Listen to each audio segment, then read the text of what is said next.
The broadcast is now starting. All attendees are in listen-only mode. Chers auditeurs, chères auditrices, bonjour à tous, Valentin Offrant avec vous pour ce point de marché spécial crypto-monnaie. Comme d'habitude, comme tous les lundis, nous allons analyser le top 10 des cryptos, axé plutôt sur l'analyse technique, en raison de l'absence de nouveautés sur le plan fondamental. Alors on va commencer comme d'habitude par l'avertissement égal sur le risque. Sachez également qu'il y a une boîte de dialogue, donc si vous avez des questions, si vous avez des actifs sur lesquels vous j'analyse, eh bien vous avez juste à les poser dans le chat et j'essaierai de faire de mon mieux pour y répondre. Voilà, alors je vous invite à prendre conscience de cet avertissement légal sur le risque. Le trading avec effet levier amplifie toujours les gains et les pertes. Un compte risque limité prend un risque de perte du capital investi. L'investissement sur compte titre prend un risque de perte en capital. IG fournit exclusivement un service d'exécution d'ordre. La présentation est alternative et ne saurait être considérée comme un conseil ou une recommandation. Voilà, alors maintenant que l'avertissement égal sur le risque a été énuméré, on passe tout de suite à l'analyse technique des cryptos, enfin l'analyse des crypto-monnaies. On a un marché qui est plutôt en baisse, alors qui recouvre un petit peu de ses pertes depuis hier. Regardez sur 7 jours glissants, la tendance elle est plutôt baissière. Voilà, on est sur 7 jours avec un graphique logarithmique. La captation boursière est passée d'un peu plus de 290 milliards de dollars à moins de 240 samedi, comme vous pouvez voir en fin d'après-midi. Et depuis la fin de l'après-midi, on a un rebond du marché qui se stabilise autour des 250 milliards de dollars de captation boursière. Au niveau du top 10, on voit qu'on a on a un marché qui rebondit comme on l'a annoncé depuis maintenant ces 24 dernières heures. Le Bitcoin qui prend à peu près 5%, on a EOS qui en prend 10. Donc EOS qui superforme le top 10. Néanmoins sur 7 jours, on voit clairement que la tendance est baissière. Il y a simplement à voir cette colonne pour voir qu'on a un marché qui qui se dégrade. Moins 31% pour Bitom, alors je ne sais pas ce que c'est cette crypto-monnaie. Mais voilà, donc on a un marché qui est en baisse. Les pertes on a un rebond ces dernières heures.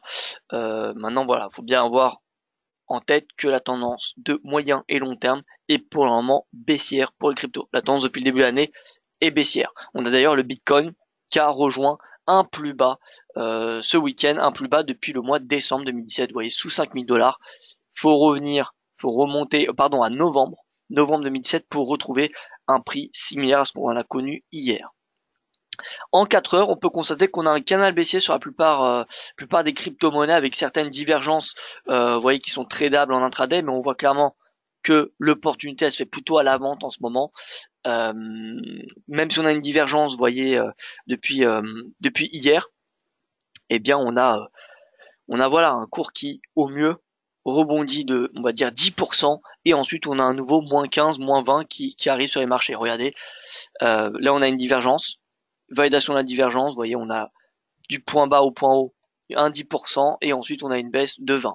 Ici c'est pareil, du point bas au point haut on a du 10% et ensuite du point haut au point bas on a du 20. Là c'est pareil, du point bas du point haut on a du 10% et là une baisse de 15-20%. Donc là c'est pareil, du point bas au point haut, vous voyez on va avoir à peu près du 10. Donc là je pense que le rebond il peut se poursuivre jusqu'à 6500. 6500 dollars, probablement un ordre de vente qui sera intéressant pour aller chercher encore un nouveau plus bas. En tout cas, d'un point de vue de l'analyse technique, tant que le cours reste dans ce canal, eh bien, il faut le trader. Donc dès que le cours est sur la borne haute, eh bien, les stratégies vendeuses sont plus intéressantes. Autre façon d'analyser la tendance, c'est de regarder le momentum. Vous regardez où est-ce que le RSI évolue le plus. Est-ce qu'il évolue le plus en dessous de 50 ou au-dessus de 50? Là, on voit clairement que le RSI est beaucoup plus souvent en dessous de 50 qu'au-dessus, ce qui indique qu'on a un momentum qui est baissier également. Donc prix, momentum baissier, faut plutôt privilégier les positions vendeuses.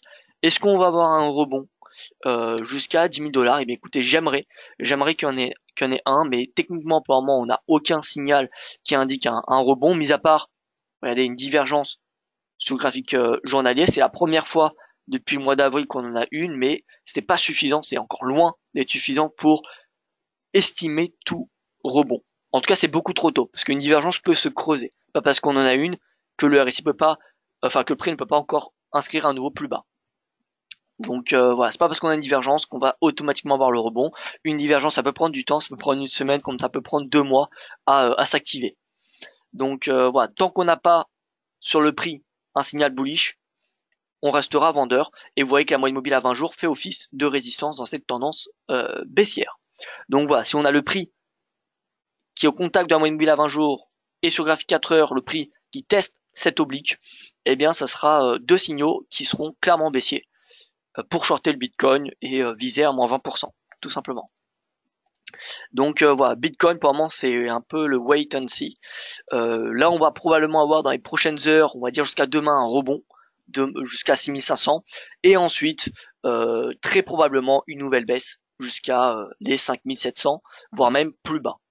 Un nouveau moins 20% serait eh bien un retour si c'est un objectif théorique. Donc depuis les 6500, mince. Donc depuis les 6500 qui sont ici à peu près, voilà.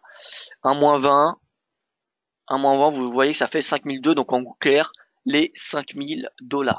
Les 5000 $, c'est potentiellement le prochain niveau de support. C'est en tout cas le prochain niveau de support majeur. Hein.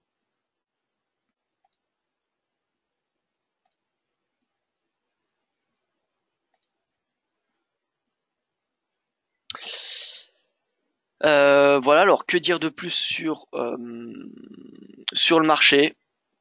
Sur le Bitcoin, bah écoutez, c'est tout. L'Ethereum, on retrouve concrètement la même configuration. Le prix sous la moyenne mobile à 20 jours qui fait office de résistance. Le RSI qui commence à diverger. Celui-ci depuis un petit peu plus longtemps. Regardez. Prix de clôture. Prix de clôture. On va dans les paramètres. On choisit l'extension. Et normalement, on devrait avoir, vous voyez que c'est légèrement orienté à la hausse. Ce qui veut dire qu'on a une divergence qui est créée depuis la fin mai. Depuis le début du mois de juin, on a une divergence. Maintenant, encore une fois, c'est pas parce qu'on a une divergence qu'on a automatiquement le rebond. On voit que pour le moment, le prix est sous la moyenne mobile à 20 jours qui fait office de résistance. Et sur le graphique 4 heures, on a également un canal descendant, un canal baissier. Le RSI c'est pareil, il est majoritairement sous 50, ce qui indique une tendance clairement baissière. Et comme le Bitcoin, encore une fois, on a des divergences qui permettent un rebond de temps en temps. Divergence haussière, rebond de 23. Ensuite, du point haut au point bas, on a une baisse de 28, 30% à peu près. Du point bas au point haut, une hausse de 20. Ensuite, une baisse de 23. Donc là, hausse de 20, ce qui ferait à peu près voilà, 500 $, pullback à 500. Et ensuite, un moins 20, ça fait un retour à 400 $. Ce qui est concrètement possible. Si le Bitcoin revient à 5000, l'Ether a de fortes chances de revenir à 400 $. Donc voilà, moi mon opinion est clairement baissière. En tout cas, tant que l'Ether et le Bitcoin évoluent tous les deux dans ces canaux baissiers et sous leur moyenne mobile à 20 séances, voilà, clairement la tendance est baissière. Maintenant, si on a un breakout, là ça pourrait remettre en question ces tendances. Donc à court terme, tendance baissière. À moyen terme, on va probablement avoir un rebond, mais c'est encore trop tôt pour en être pour le trader. Tant qu'on n'a pas le RSI qui franchit 50, vous voyez, il n'y a pas vraiment de signaux, comment dire, intéressants à trader. Là, on a le RSI, vous voyez, qui dépasse 50. RSI qui dépasse 50 à ce moment-là également. Donc dès qu'on a le RSI qui franchit 50, on a des signaux bullish. Mais ensuite, vous voyez, dès que le RSI est sous 50, donc RSI sous 50, RSI sous 50. Et là, vous voyez, on a quand même des belles tendances baissières. Donc là, vu l'analyse technique sur le graphique journalier, bah, je vois bien l'Ether revenir à son plus bas de l'année, c'est-à-dire à 500 $. Le Bitcoin peut aussi aller à 7000 et repartir. Oui, il peut aussi aller à 7000. C'est tout à fait possible, mais en tout cas, d'un point de vue analyse technique, mon cher François, moi, je vois le cours inscrit dans un canal baissier depuis le mois de mai à peu près. Je vois un RSI qui est plus souvent en baisse qu'en hausse. Donc voilà, tant qu'on a ces configurations-là, la tendance, elle est baissière et donc il faut plutôt se positionner dans le sens de la tendance. Donc les positions short, je pense qu'elles sont beaucoup plus adaptées tant que le cours du Bitcoin et de l'Ethereum évoluent dans les canaux baissiers. Le Ripple, c'est pareil. Regardez en 4 heures, on a clairement le même, quasiment la même analyse technique. Hein. Bon, c'est un petit peu moins propre ce canal, on n'a que 2 points de contact, donc ça perd un petit peu d'intérêt, mais on voit clairement de toute façon les tendances, que la tendance est baissière. On a toutes les moyennes mobiles sur le graphique 4 heures ou même en journalier qui sont orientées à la baisse. Donc on a des tendances baissières sur les cryptos. Le Ripple, donc vous voyez que c'est pareil, là on a une belle divergence. Regardons. Donc là, divergence bullish. Ici, divergence bullish. Ici également. Et ici, on n'en a pas. Donc là, divergence haussière. Tac. Alors, divergence haussière. Du point bas au point haut, on a un plus 20. Et ensuite, on a un moins 30. Point bas, point haut, plus 30. Ensuite, eh bien, vous voyez, un moins 30. Ici, un plus 10. Donc c'est un petit peu plus, c'est un petit peu moins de statistiques, hein, un petit peu moins, pardon, comment dire, régulier, hein, les pullbacks. Moins 20. Et donc là, on peut s'attendre à un plus, vous voyez, un retour à 0,50. Concrètement, c'est le prochain seuil psychologique pour Ripple. Et ensuite, on aura très probablement un nouveau moins 20, ce qui porterait le cours du Bitcoin, du Ripple à 0,40. Pareil pour ce qui est du Bitcoin Cash qu'on retrouve tout de suite, tendance baissière. Alors, en journalier déjà, pas de divergence haussière. Le cours sur la moyenne mobile à 200, 100, 50 et 20 jours. En 4 heures, point bas, là on a un canal baissier.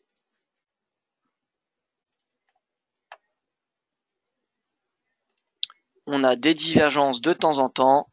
Là on a une divergence.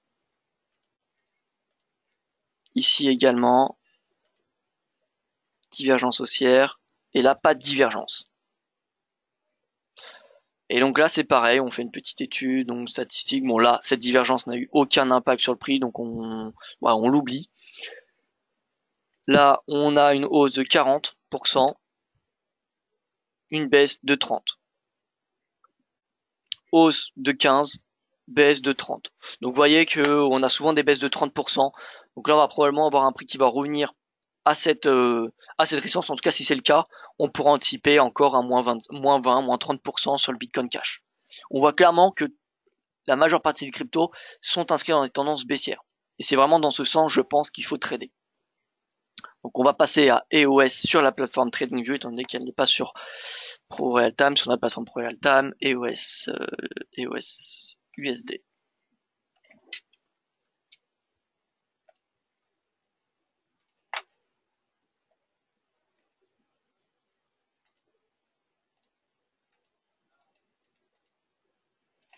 Alors on va mettre des niveaux de support et distance, point bas, point haut, point haut. On se met en daily. La prochaine résistance,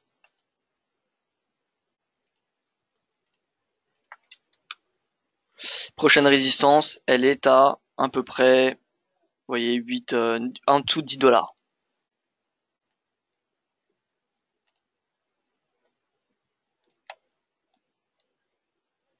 En dessous de 10 $, et si on se met en 4 heures, 4 heures, on devrait avoir également un canal baissier.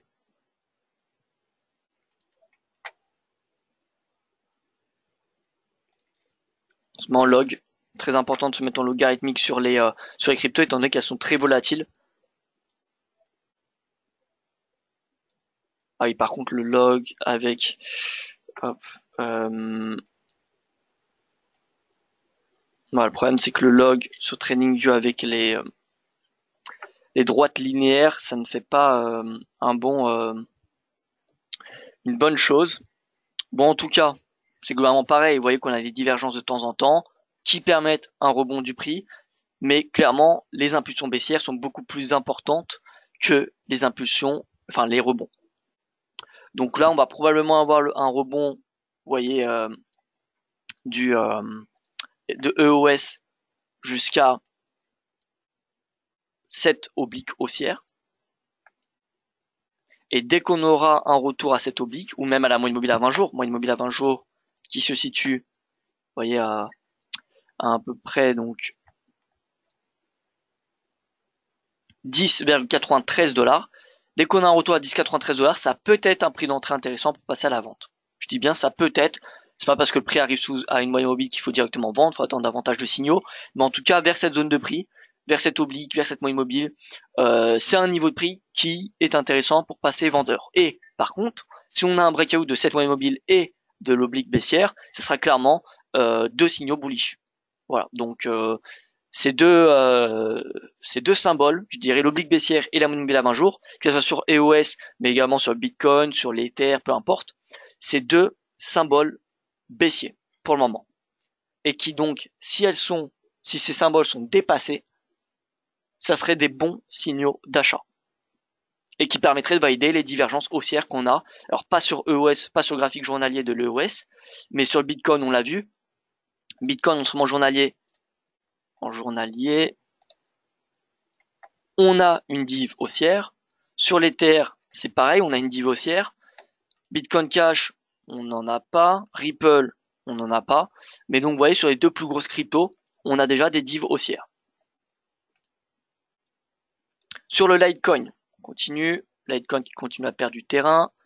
On a la même configuration, vous l'aurez compris. Hein, c'est un petit peu répétitif, mais voilà, c'est vraiment ce qu'il faut comprendre. Canal baissier, vous voyez qu'on a une parfaite oscillation du cours dans ce canal. Parfois, nous avons des divergences. Quand on n'en a pas, ici on en a une.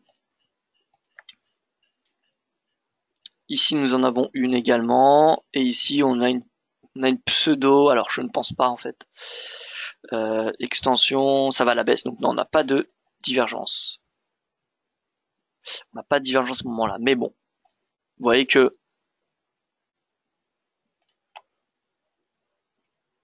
ici, donc,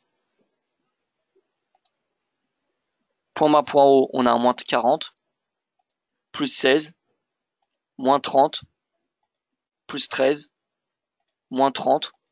Donc vous voyez, ça varie entre on va dire, moins 40, alors moins 40, moins 30, moins 27. Donc on a à peu près du moins 25, moins 30, on va dire du moins 30 à chaque pullback. Donc là on va probablement également avoir un rebond jusqu'à la moyenne mobile à 20 jours, la moyenne mobile à 20 jours qui se situe, vous voyez, à 103 $. Donc c'est possible qu'on ait un rebond à 100 $. Mais voilà, tant qu'on n'a pas de breakout de cette moyenne mobile à 20 jours et de cette oblique baissière, je pense qu'il faut maintenir le cap baissier. Et donc si on a un retour vers les 100, plutôt vers 90, vous voyez que 100 c'est quand même au-dessus du canal. Donc plutôt si on a un retour à 90, anticiper un retour par la suite à 65 $ à peu près n'est pas une chose incohérente au vu de la tendance.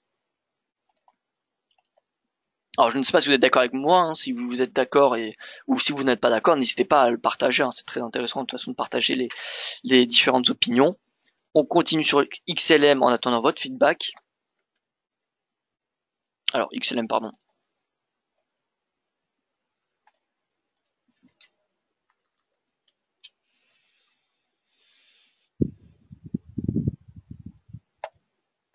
XLM USD, on est en log. Regardez, ça a la même tête, hein.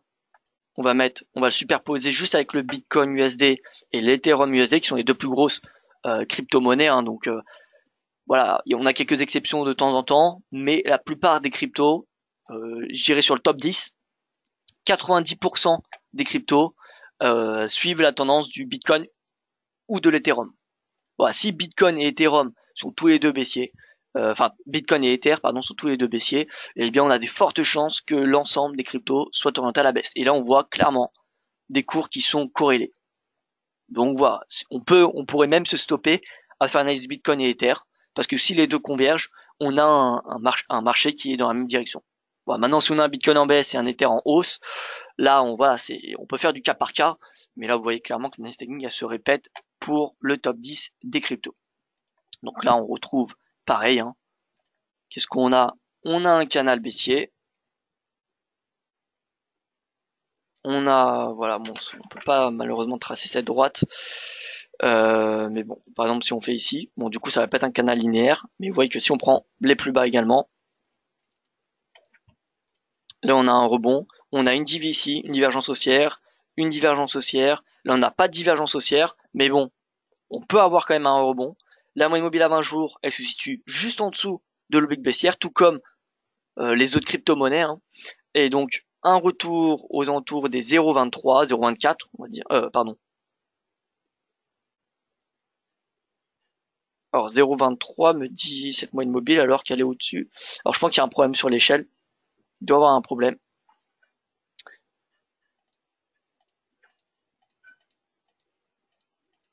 Bon, je ne sais pas ce qu'il y a. Logarithmique. Bon, la moyenne mobile a priori elle a 0,23. Donc si on a un retour à 0,23, oui, c'est le cas. Vous voyez que l'échelle est décalée. 0,50 c'est là, 0,25 c'est cette ligne horizontale noire. À noter tout de même que XLM est à son plus bas d'avril, alors que le Bitcoin, pardon, que par exemple l'Ether n'y est pas encore. Donc Stellar sur support, on pourrait avoir un rebond jusqu'à à peu près 0,24 avant de retrouver une baisse. On continue sur Cardano, puis Tron et IOTA. Donc ADA USD. Cardano plus bas, pareil, retour au plus bas de retour plus bas depuis le mois d'avril. On a un canal baissier, donc je vais pas le retracer, hein, vous l'aurez compris. Mais là, étant donné qu'on est au plus bas, c'est possible qu'on ait un rebond, c'est même fortement possible. Donc on va tracer l'oblique juste pour voir à peu près où est la résistance. Donc là on voit résistance aux alentours des 0,15. Voilà, 0,15 puissant niveau de résistance, donc c'est possible, on va dire, d'acheter ADA jusqu'à cette résistance, mais il faut bien être conscient que la tendance du marché est baissière, et donc il faut plutôt privilégier les positions short. Il y a beaucoup mieux à faire à suivre une tendance. Donc si la tendance est baissière, il faut mieux shorter que payer. Et oui, c'est le Bitcoin qui dirige tout. Alors oui, c'est, on va dire, je dirais 80% du temps, c'est le Bitcoin qui dirige le marché. Si le Bitcoin est baissier, voilà, il y a souvent le marché entier qui est baissier. Il faut que la confiance revienne. Exactement, François. Et c'est pas avec le piratage des récentes plateformes, de nouveau au Japon, en Asie, que la confiance va s'améliorer. Donc voilà, manque de confiance, marché qui est en baisse. C'est pas plus compliqué que cela. C'est à moi de leur donner la confiance.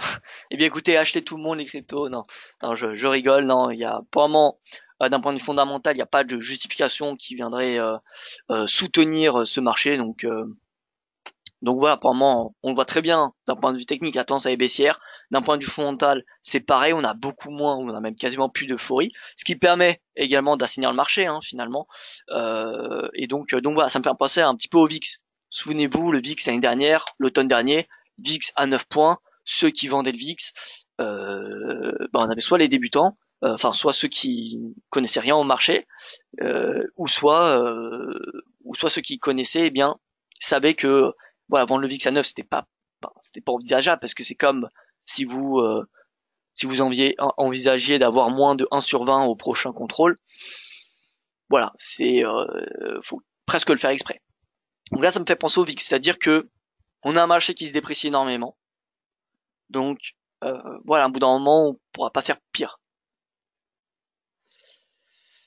Donc ensuite, la probabilité de rebond sera beaucoup plus importante. Plus le marché va être pessimiste, plus il y aura de chances ensuite qu'il soit surpris positivement. C'est comme ça qu'il faut le voir. Donc là, pour le moment, on a un marché qui est en baisse, ce qui montre le pessimisme des investisseurs. Alors, il faut savoir que c'est normal qu'il baisse beaucoup, parce qu'au mois de décembre, on avait une euphorie qui était vraiment au plus haut. On avait tout le monde qui achetait des cryptos. Même ceux qui connaissaient rien en crypto achetaient des cryptos. Donc on avait vraiment un marché en excès pendant l'hiver. Donc là, on a vraiment un marché qui s'assainit. C'est pour ça qu'on a vraiment un retracement assez violent, parce qu'on avait avant une tendance haussière violente. Donc forcément, tout excès se fait corriger d'à peu près la même amplitude. Voilà, mais plus on va arriver à la baisse, ce qui peut paraître un petit peu bête, hein, mais plus ça va être à la baisse, plus il y aura de chances qu'ensuite qu'il soit surpris positivement ce marché. Ouais, donc on va continuer rapidement, je dis bien rapidement parce que voilà, le topo il est identique, hein. Euh, donc IOTA, tendance baissière. Oh là, alors là on voit que c'est encore plus accentué. Regardez. Regardez si on pouvait faire un disparity sur une oblique, ça serait excellent. On voit que le cours est quand même extrêmement loin de de l'oblique, à peu près 50%, alors que ouais, sur les autres, ça c'est du 20, du 30%. Là, on a quasiment le double sur IOTA. En tout cas, IOTA qui est revenu à ses plus bas depuis avril. Donc on a potentiellement un rebond qui va se faire. En plus, il a la parité ce IOTA, enfin à 1 $, oui. 1 $ IOTA USD. Donc on a peut-être un plus 30% qui va se faire. Mais voilà, encore une fois, entre trader à la hausse et trader à la baisse, bon, ce matin, je pense que trader à la hausse est beaucoup plus sûr que trader à la baisse, mais sur du swing pour la semaine, voilà, je pense que le potentiel baissier est beaucoup plus important. Vous voyez que les hausses se font voilà en 5 jours ici. Là si on compte ça comme une hausse, c'est du 4 jours et quelques. Ici c'est pareil, voilà 2-3 jours. Donc voilà, les hausses ne se font pas pendant 1 ou 2 semaines en ce moment. Ça se fait vraiment sur du ponctuel, sur quelques séances. Alors que les baisses, regardez les baisses, 20 jours de baisse, 25 jours de baisse. Voilà, donc voilà, en clair, hausse potentielle cette semaine, mais voilà, faut clairement garder en tête la perspective baissière sur les cryptos. Voilà, donc ça sera tout pour ce point de marché. Moi, je n'ai plus rien à rajouter. Je pense que ça a été suffisamment clair, hein. C'est le même topo pour tous les cryptos. Marché en baisse, rebond possible. Enfin, je pense que le potentiel haussier domine pour ces prochaines séances en ce moment sur la plupart des crypto-monnaies, mais il faut pas oublier que la tendance de moyen et long terme, elle est baissière. Donc voilà, faut pas s'attendre à ce qu'on ait fait le point bas sur les cryptos pour le moment. Voilà donc pour ce point de marché spécial crypto, j'espère que ça vous aura plu. Si vous avez des questions, n'hésitez pas à me les poser sur les réseaux sociaux, sur Twitter en particulier. Je suis plus réactif sur ce réseau social. Donc voilà. Merci en tout cas pour votre attention, pour votre présence. Je vous souhaite une excellente journée. Je vous dis à demain matin pour mon prochain point de marché qui aura lieu à 9 h.